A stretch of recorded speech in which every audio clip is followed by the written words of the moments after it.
round of applause, please.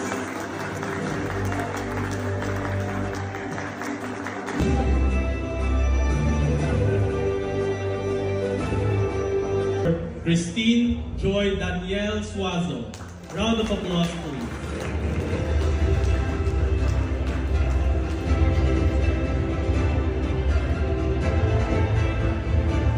Presence of no other than our very beloved President, Rodrigo Roa Duterte. Maayong gabi sa inyong tanan. Nakalagay dito To the members of GCI Dorian City, esteemed guests, former officers and existing ones, as well as our newly elected President, Christine Joy Suazo, and Board of Directors. Saan kayo, ma'am? Sabi ko na nga ikaw yun.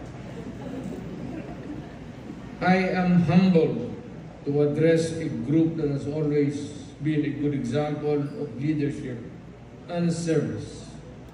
Tonight,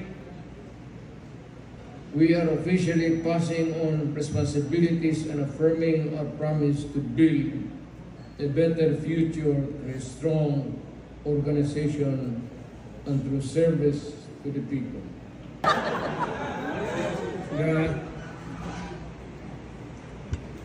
Sana ba ako?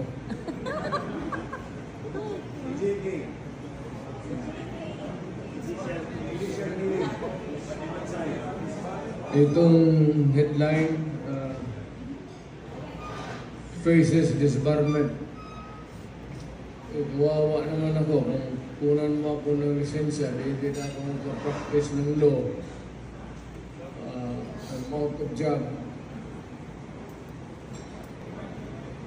Nakasama aircon.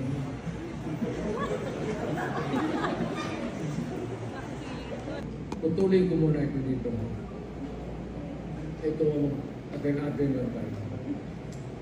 You know, as kaming mga dumaan na, tatanda na kami. Malapit na matigo. You name it, we have it. Cancer lang. So, panahon na ninyo. I hope that really you will continue. This is really out of love for my country. Someday one of you here will be mayor, councilors. Sikapin ninyo na at least to maintain yung dating order or to improve on it to the benefit of the people.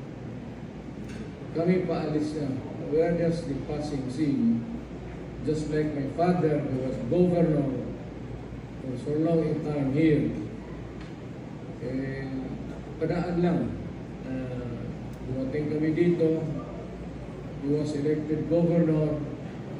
Estudyante pa kami. Any flash parang kahapon lamang. So, it is not far-fetched that some or all of you will have the responsibility of in the governance of the country. Sana alagaan ninyo ang syudad ng Davao, pati ang Pilipino. Sana pagdating sa panahon ninyo, you could up the ante with a better environment.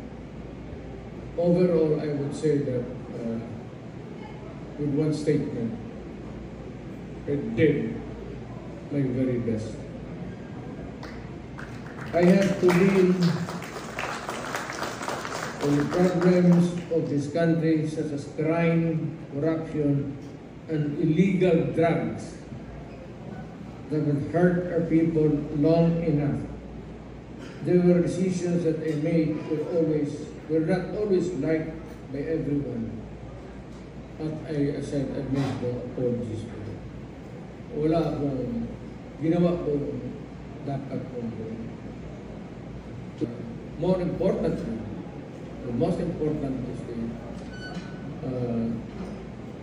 keep the law and order intact. To the new board of directors, take pride in the fact that you will contribute to building the future of GIC Durian City. Make your team stronger, support your members, and ensure that your programs continue growing long after your term of office is over. The core concept of leadership and organization is to serve others. Leadership is not self-centered.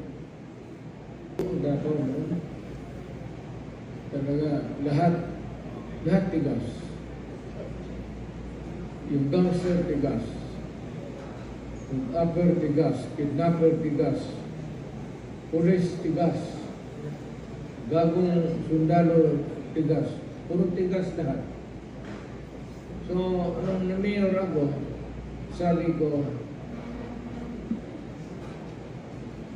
paano ba to? Patigasan tayo? Saan ninyo gusto? Anong parte ng katawan natin ang gusto nilang patigasan?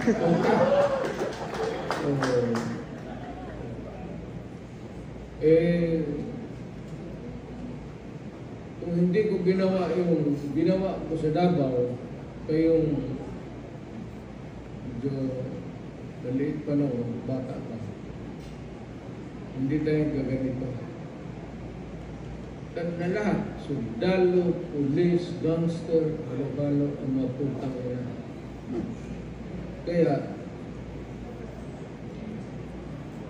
magkaroon ng GCI Durian City.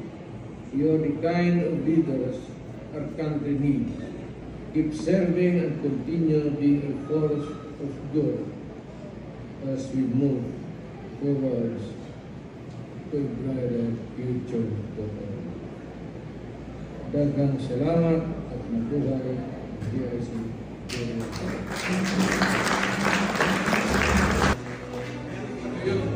Thank you, Mayor, for that very inspiring message.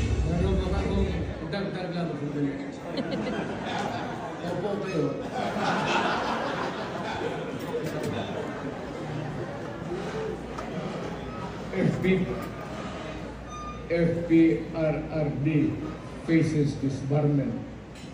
Complaints back over Rudy's Duterte's alleged role in extrajudicial killing.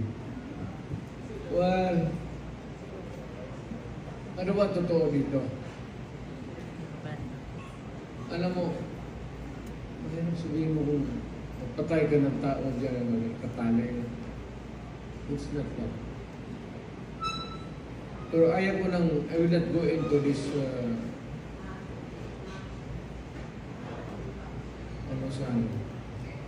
sabihin ko na lang sa inyo na ginawa ko yung lahat na dapat ko. Yung disbarment, kung nawala ako ng lisensya, so, siguro, contribute na lang kayo buwan-buwan para sa active ko sa medisina. Problema, dalawa yung pamilya ko. Medyo kastasan ko kayo. So I'd like to say thank you for this opportunity for the video tonight. I am right out. Pupunta ako ng video. So maraming salamat. Thank you, Mayor, for the very inspiring message. Let us give our keynote speaker another round of applause, ladies and gentlemen. Chris J. and S.G. Vaughn to award a plaque of appreciation to our beloved President, Rodrigo Roa Duterte.